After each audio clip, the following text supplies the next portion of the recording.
I know self-publishing's not for everyone. Nothing is.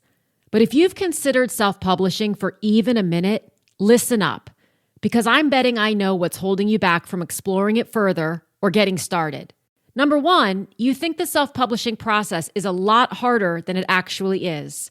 And number two, you're understandably afraid of doing it, air quote, wrong. So I've created a new free resource for you.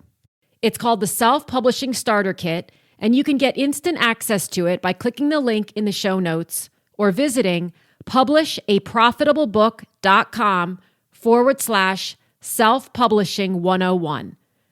In this free training, you'll discover the exact 4 steps to focus on and mistakes to avoid so you can publish an incredible book that's indistinguishable in quality from a New York Times bestseller without overthinking, overguessing, or overspending in areas that won't make a difference. Again, visit publishaprofitablebook.com/self-publishing 101 to get instant access.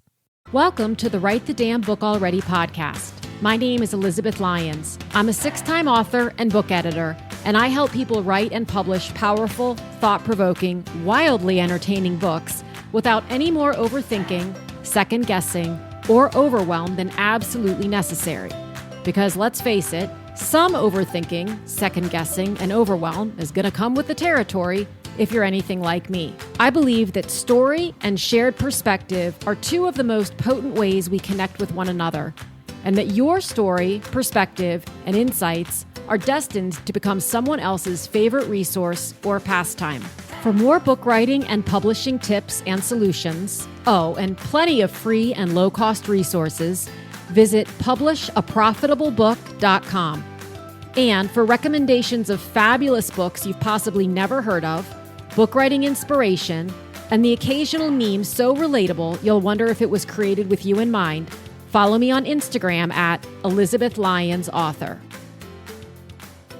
Hi, everybody. All right. If you find yourself in a situation where you're thinking this book, specifically memoir or nonfiction, that's what we're going to talk about today, is all over the place, this episode is for you.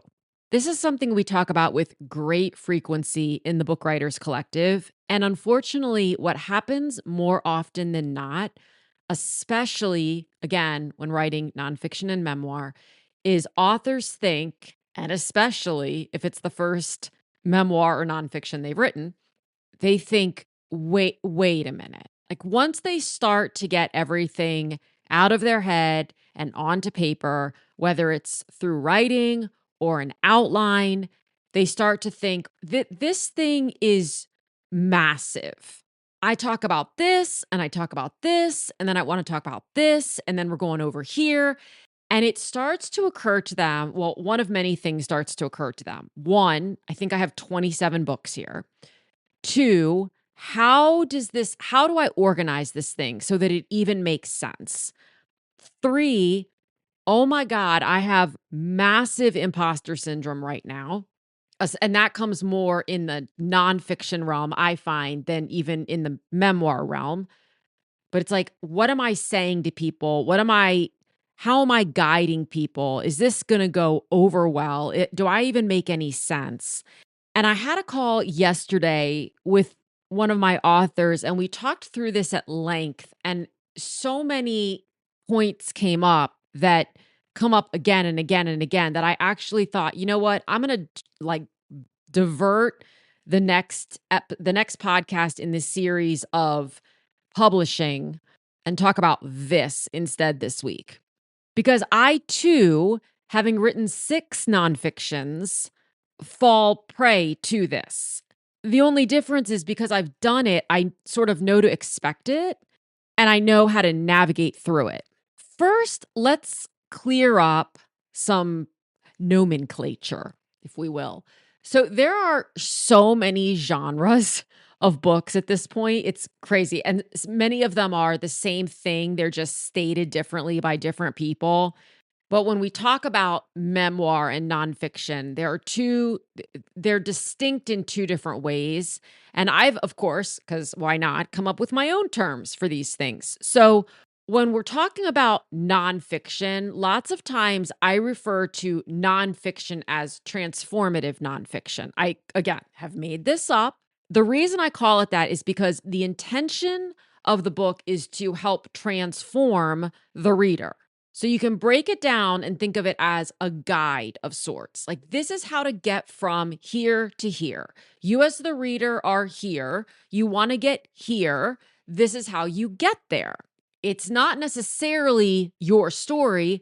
It's often inspired by your story as the author, by something you've gone through, and or something that you are a certified expert in some cases. Now, we use the term expert loosely in some cases and not so loosely in others. If you have a PhD in something, if you are a multi-decade long researcher in something, you have that level of expertise. And as I've often said, you have a level of expertise just by having gone through something, but it is different. And I'm going to get to that a little bit in a hot second here. But nonfiction is, in my world anyway, often in what I call infused with story.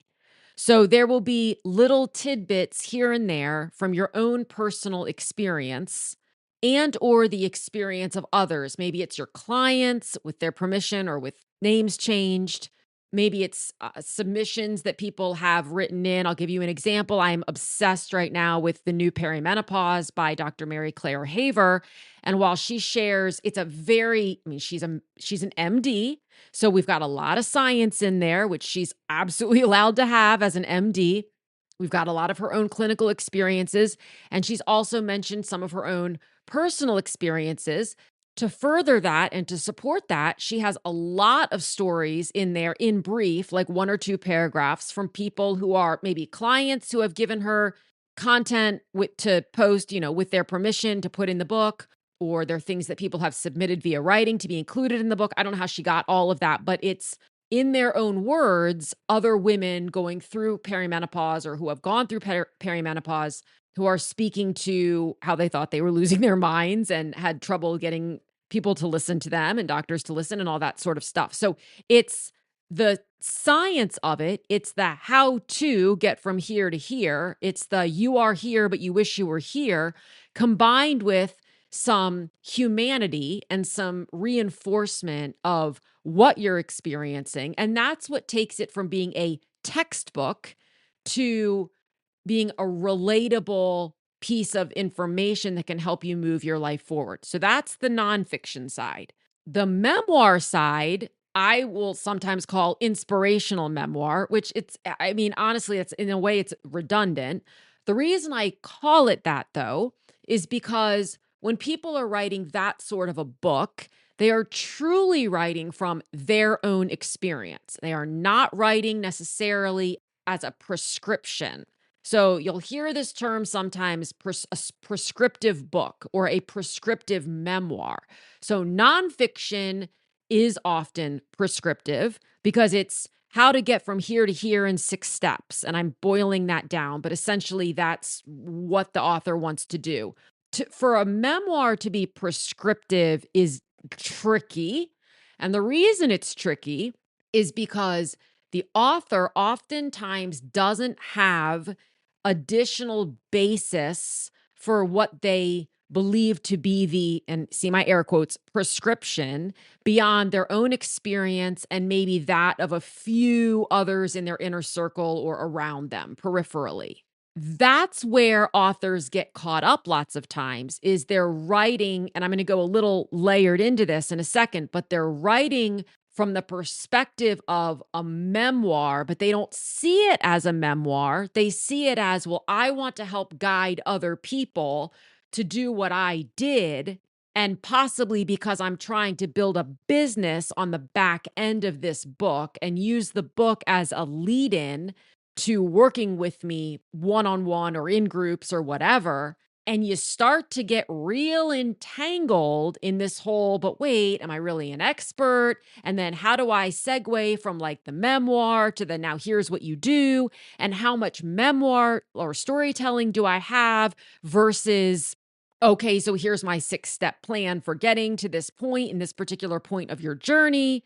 And how much of it is autobiographical and how much of that serves the piece of the book that's like how to get from here to here. Because it's one or the other. It's here's my story, or it's here's how to get from here to here. And I understand what that feels like because I was once there. So here's my piece of it. But now, once you've decided, well, I want to be nonfiction or I want to be memoir, sometimes it can get a little tricky from there. And that's when the imposter syndrome can start to step in. And that's what I want to talk about. So I'm going to use the example that I was speaking with an author about yesterday because it's always easier, in my experience and opinion, to use specific examples as opposed to saying, to making it like a hypothetical. Sometimes hypotheticals work well, but in this instance, it wouldn't. It would just create all kinds of like peripheral questions and mass confusion. So in this particular conversation that we were having, the person with whom I was speaking was on a significant health journey. Within the course of that journey, this individual had uncovered all kinds of things, from Western medicine to Eastern medicine to personal growth and awareness, which could fall under the Eastern medicine category to a degree, to Eastern medicine actual practices, right? So things like acupuncture, qigong, being in a sauna, infrared therapy. And then there was talk about the whole healing your inner child. And then there was discussion of things like nutrition. So you can see where there are all these things that come into play, and it starts to feel like two big questions start to position themselves in front of you. One, how the hell do I organize all of this?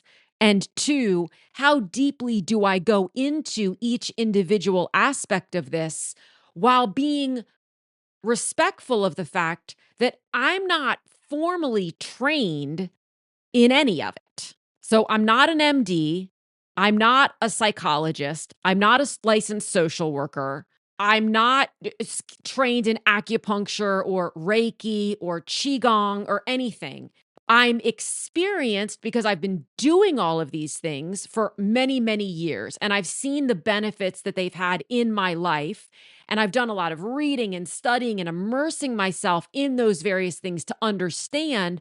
But I certainly wouldn't be comfortable saying, well, everyone needs to buy an infrared sauna. Everyone needs to be on vitamin D3. In fact, I wouldn't be comfortable at all suggesting supplements for anyone besides myself. I just know the value of getting clear on my own blood levels and assessing maybe where I'm deficient and those sorts of things. So in having the deeper conversation, it quickly became clear why this author was like spinning in terms of content, organization, and imposter syndrome.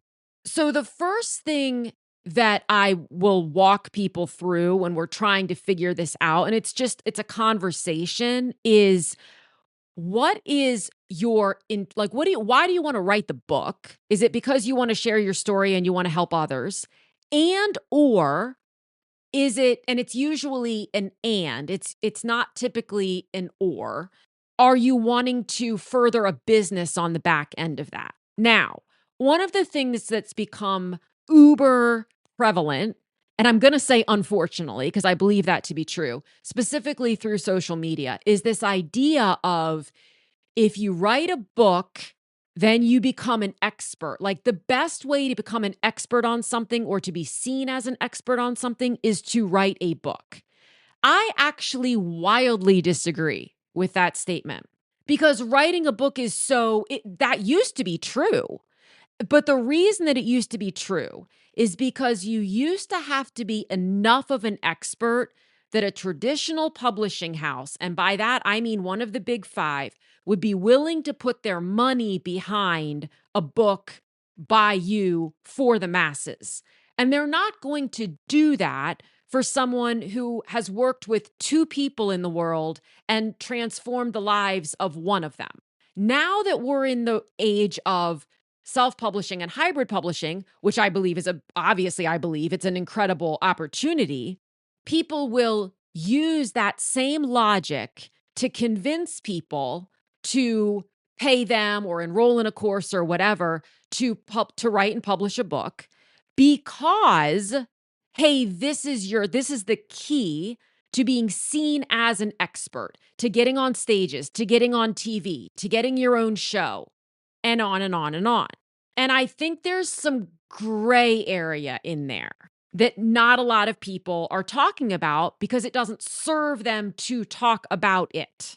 In other words, if you say, well, wait, have you only legitimately helped one person on their nutrition journey and you're not certified and you've just read some books and watched some YouTube, maybe it's not a great idea yet to position yourself as an expert by writing a book and then wanting to do all these other things, because what's going to happen is you're going to get called out on a stage or in a public forum as not knowing what you're doing. And if you can't defend that and truly defend it with facts, you've got to be able to come back and say, my approach, first of all, everyone needs to be humble enough to say, my approach is an approach. It is not the approach. Like right now, the carnivore diet is all the rage. It's the newest thing, right? It was Atkins, and then it was the Miami Beach diet or whatever the hell that was called. Now we're carnivore. I don't doubt for one second that a carnivore diet works wonderfully for a lot of people. But is it safe to suggest that it's the perfect and right diet for every human being on the planet? I highly, highly doubt it. So the experts out there, the true experts, I believe, need to be humble enough to be willing to say, yeah, I'm not saying this is right for everybody. I'm saying this is an approach. This is what I've seen it do in my life and in other people's lives. This is how to assess whether it's right for you, all of that. I'll follow that expert far more quickly than I'll follow someone who says, this is the way and the only way. That is scary to me, but I digress. The other thing about being an expert, and this is something that I think is also not talked about nearly enough, is that actual bona fide experts are typically not self-anointed. The rest of the world is saying, oh, if you want to learn about habit stacking and really understanding the research behind habits, you want to read James Clear. You want to listen to James Clear. He's the expert. But I don't really hear James Clear out here going, hey, everybody, hi, I'm the expert on. He's just doing what he does. That's just one example. When other people start sending people to another person or to you because they believe that you are either the expert and even within their realm, right? Hopefully they're humble enough to say, look, in my world, this is the person I look to, but they're not the only person. Like there are other people out there doing research on this same thing. This is just who I know of, and I've come to really trust them. So go read about them or learn from them or work with them or whatever. That's like the level of expert that... Let's take a quick break. I want to take a super quick break to ask you, have you ever wondered where authors get great professional mock-ups of their books without spending hours on Photoshop or hiring a designer? In less than 10 seconds, Mockup Shots puts your book into over 1,200 amazing settings. And now, for a limited time, they are including their exclusive video mock-up system. Mockup Shots is what I've used for years to create 3D mock-ups of my own book covers and my author's book covers, as well as professional attention-grabbing images that are great for social media. No technical know-how required. Mockup Shots usually costs over $200, but I have a special offer for you. It's faster, has more features, more images, and is getting better every day. They're celebrating this new and improved Mockup Shots by offering a 60% discount on lifetime access with lifetime updates. It's a great way to get an unheard of price on a product that will get eyes on your book, increased sales, and that you will end up using all the time. You can get this limited time offer with the link in the show notes. And now back to regularly scheduled programming. Many people, I hope most people are aspiring to be. It's not to walk out into the world. I was telling my client yesterday that when I wrote Holy Shit, I'm Having Twins, which was originally Ready or Not, Here We Come, and I was doing news segments, like local news segments, and talking about parenting and that sort of thing, I used to lose my mind because in the byline, it would say Elizabeth Lyons, parenting expert. And I was like, oh, hell no. Like you cannot put that. Just put author of, or just put author, like put parent, like frazzled lady. Because what was going to happen, my greatest fear was I'm going to be on this stinking show for 3 minutes talking about ways to manage a tantrum. And an hour later, someone is going to see me in Target in aisle 6 and like I'm going to be bribing a kid. There's going to be screaming and crying, probably by me. So do not, I am not, I did not bring myself onto this show saying I am a parenting expert. I understand that that's what people want to see because then they're like, okay, Elizabeth knows what she's doing. But I promise I don't. Like I have some ideas for how to get through some things because I've done it a few times or whatever. And that's what I surround myself with all the time is other moms. And this is like a collaborative effort here. It takes a village, but I'm not out saying I'm the expert on that. So that's like the first thing is that when you're trying to when someone convinces you, okay, write a book on fill in the blank, because then you can position yourself as the expert.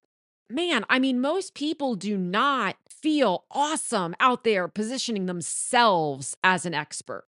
It's hard enough for me to get people to tell me what are your credentials. Cause like lots of times people will be like, well, I don't know if I'm really like credible enough to do this. And I'll say, okay, well, how have you learned about this? Well, I'm an MD. And then I have a double master's in psychology and social work. And and it's I'm like, well, of course you're credible enough. What are you talking about? Are you sure? Like, I've only worked with 3,500 people. Is that enough? That's what we hear. It's the flip side when people are like, well, look, I helped my brother lose 150 pounds. And I want to write a book about how this is the way and the truth and the light. And I want to make $1 million by next week because somebody told me that I could. And I want to be on the Ellen show, even though it's no longer a thing, but I'm pretty sure that I'm going to resurrect it because that's how badly Ellen's going to want to talk to me. Like that's a whole other situation. So when it came to this, to show you how we sometimes work through this, when it came to this particular author who, again, had all of these elements, right? Nutrition, hypnotherapy, parenting, reparenting, healing your inner child, healing your, which heals your marriage. But there was that aspect too, like healing your marriage, healing your parent, all the things. What do we do? So the question was, all right, what is it? What's the first domino?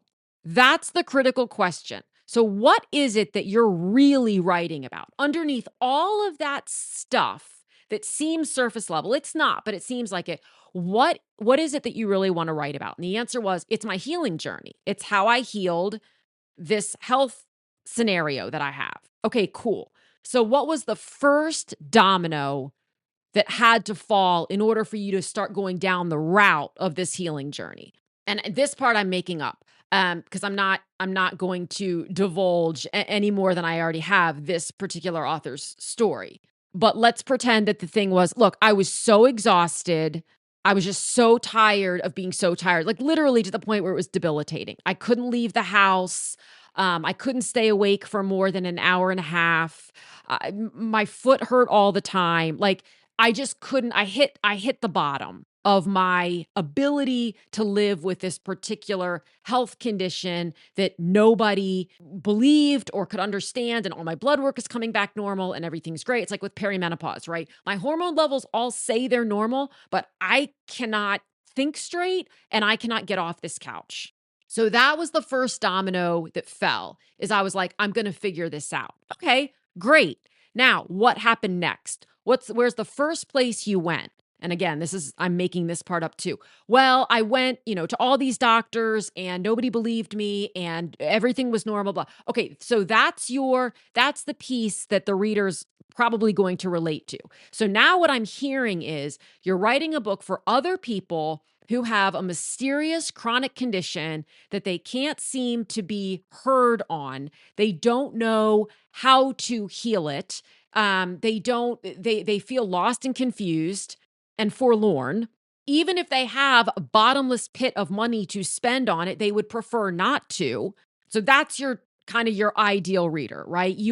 So now your story about no one was hearing me, I didn't know what to do, they immediately relate to that. Even if they didn't have your actual whatever you ultimately discovered that you had, whether it's SIBO or an autoimmune condition or perimenopause or whatever. Maybe they have something different, but they can still relate to that feeling of helplessness and hopelessness. All right. So what's the first thing you did? You went to all these places and it didn't work. Where was the first kind of little success that you had? Oh, I went to again, hypothetical. I went to a Reiki session and this was the first time that I left and I could stay awake for 2 hours and my brain felt clear and I thought, there might be something to this. Now, the question that's going to come in now for many people is, okay, so when am I writing a book about Reiki? You're not.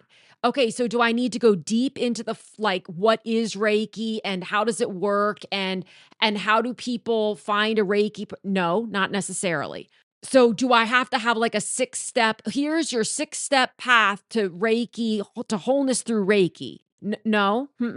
What you're doing is you're saying, this was my first step. You're not saying this should be your first step. You're just saying this was my first step. Okay, so we got through that. What was your second step? Well, once I started incorporating Reiki, then I started incorporating meditation. Okay, and then we go through that. Well, then I went and I saw a nutritionist, and that nutritionist did all of my blood work. And even though my blood work looked normal, we identified that I had 0 vitamin D and my thyroid was off. So therefore, we incorporated this, that, and the other thing. Now, am I telling my readers, okay, you all need to go get these specific blood tests done, and then you need to go on these specific supplements? Absolutely not, because that is not your lane. Mary Claire Haver can do that. She can recommend tests. She can recommend supplements because she is an MD, and that is what she does all day, every day, and has been doing for a very long time. But you don't want to do that if you don't have that. Liability times 7 million, and also just ethics and integrity. But what you can say is, hey, if it feels right for you, you go check out, see a naturopath or see an osteopath as opposed to an MD. Maybe get some different blood work done, that sort of thing. But you don't even have to be prescriptive about it, because an intelligent reader, and we assume that they are, is going to glean that from your experience. Oh, Jessica went to an osteopath. Jessica went to a naturopath and got this blood. Maybe I should check out a naturopath. It's an implied suggestion. It's an implied invitation, but it's not prescriptive. And oh my God, the piece that comes from, well, wait a minute. So you mean I can just tell my story and not have it, but isn't that boring? Aren't I supposed to tell people? No, it's not boring. And no, you're not supposed to tell people what to do next. The whole point of inspirational memoir is that it's your story of your healing or your journey, and it inspires in a way that you have no attachment to. Somebody might read it and do nothing that you did, but just have hope in that moment that they can heal. Maybe a year later, they're ready to take another step and they come back. They think, oh, I wonder, that book by Jessica really inspired me. I'm going to go back and take a deeper look at what she did. She went and started doing Reiki. Maybe I should call a Reiki person. That's interesting, right? It's the unattachment to how someone takes the information that takes so much pressure off of the author.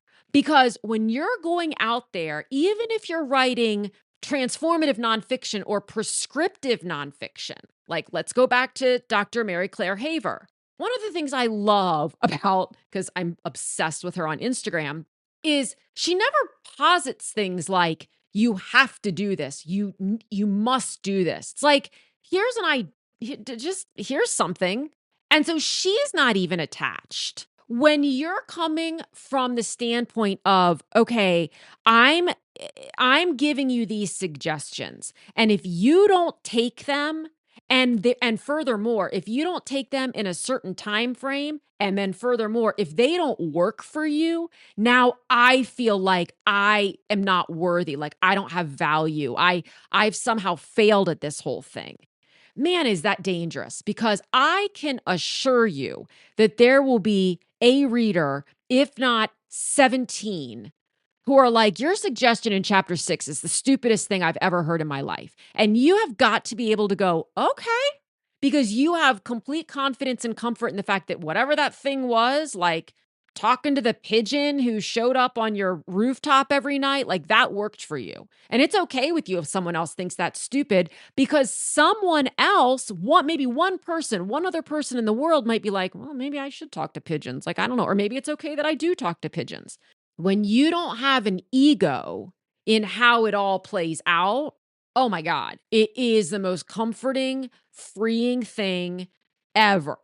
And on the flip side of that, when you have a massive attachment to how it turns out, because you've believed the hype that if you just invest $60,000 in a book, and I'm not saying that that's good or bad or anything else. There's a million different circumstances. However, when you're under the belief that if I just invest this much money, or if only I get published by a big 5, or if only I tell my story in this way and I have 10 concrete steps or 17 concrete steps, I'm going to be seen as X. I'm going to make X number of dollars, and this is where things are going to go.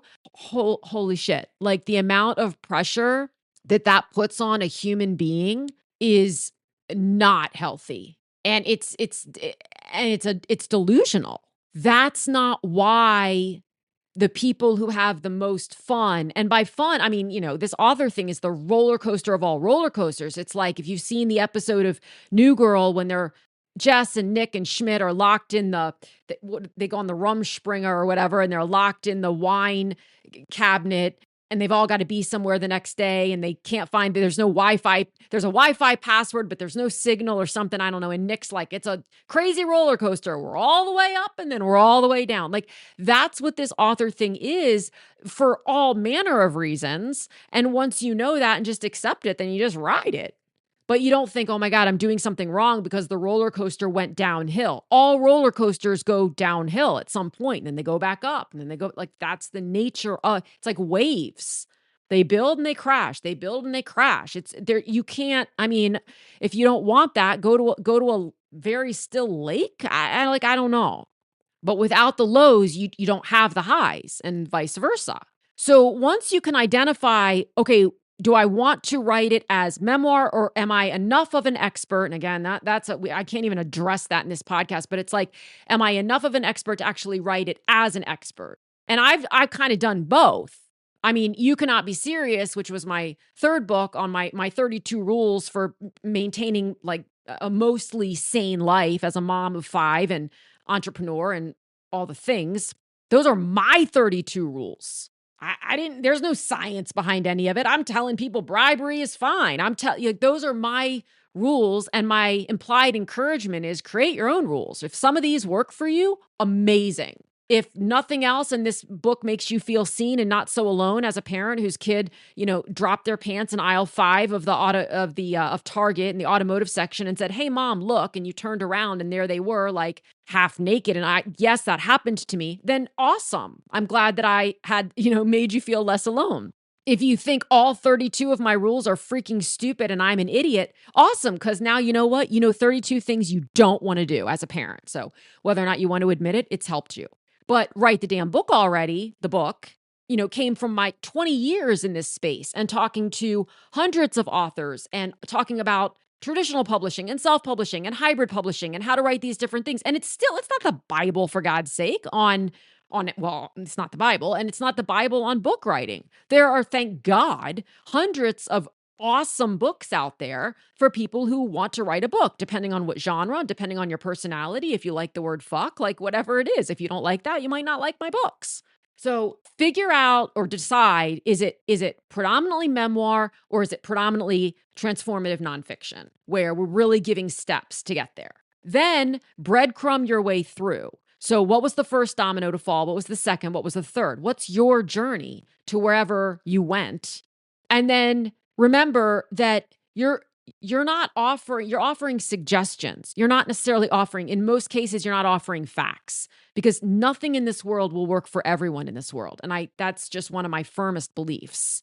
But you're coming from a place of service. You don't have anything to hide and you don't have anything to prove.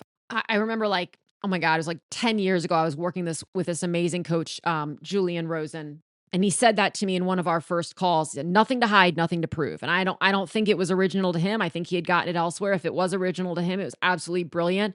But that's the thing is when you're writing the book from the standpoint of nothing to hide, meaning that doesn't mean you got to lay it all out there, by the way. It just means you're comfortable putting whatever pieces of your story out there you're ready to put out there. But nothing to prove is the operative phrase. You're not trying to prove that you're right. You're not trying to prove that you're the best. You're not trying to prove that your approach is the only approach. There's an extreme level of freedom that comes from simply being able to say, okay, if someone were to say to you, you're an idiot, I hate step 6 of your process. It's like, okay.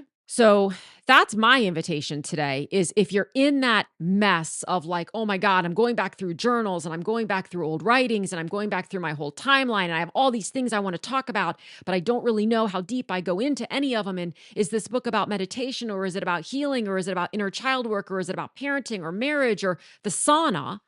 It's probably not about any of those. It's about something much deeper than that.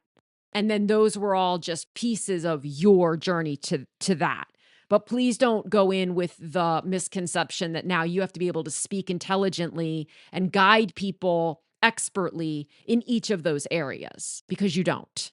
But you do want to be honest about where your expertise may or may not lie and be careful about when your ego is stepping in and just notice it because that's part of the writing process when you're writing nonfiction and memoir is kind of this noticing of, oh God, I'm feeling this thing. And that's something that a lot of people don't expect when they're writing a book. They expect it to be a very simple, straightforward, I'm going to sit down and it's all going to pour out of me. It's going to be brilliant. It's going to be great. And it's going to make me millions of, dollars, whatever it is. But they don't expect those more vulnerable moments and the deep questions and kind of the wonderings of, why do I think this way? Or how did I get to this point? And I welcome that so much now as a writer and as a person who works with writers because it's such a beautiful space in which to be introspective and learn more about yourself, which only enables you to give and serve from a deeper level. So I hope that has been helpful. If you have any questions about it, please don't hesitate to reach out to me either via email or Instagram DM